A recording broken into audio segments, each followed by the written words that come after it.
when I exercise today, I don't care about the performance. I care about the preservation and longevity of my body. What are the exercises my patient need to be doing?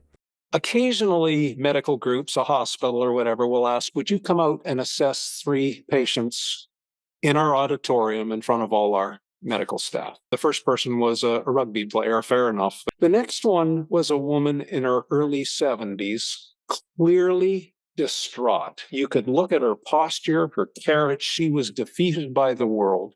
And then she said, but the therapist says that I have to leave my home now.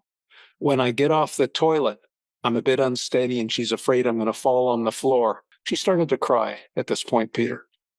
She said, what's going to happen to my cat and all this sort of stuff? And I said, really?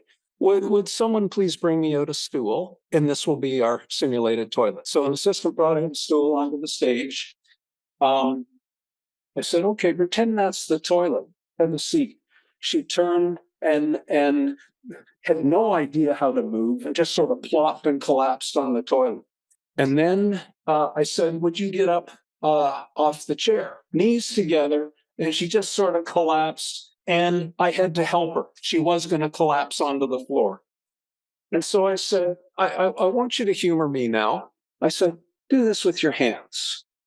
Put your kneecap between your thumb and your hands as you slide your hands down. Good. Now, I want you to be a leaning tower. Leaning tower forward and backwards, and play with the curve of your back. Do you have any pain now? She said, no. Pull your hands up your thighs by pulling your hips through. Don't lift with your back. Think of what we've just done and sit on the toilet. And I said, whoops, spread your feet apart. And there she went. Slid her hands down.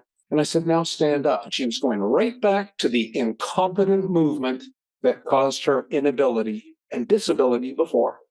I said, spread your knees apart and pull your heels underneath you.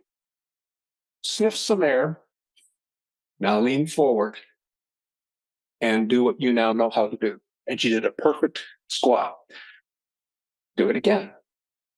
And then by the 3rd repetition, big smile came on her face. It was the emotional part. I said, what's up with you? She said, I don't have to leave my home, do I? I said, no.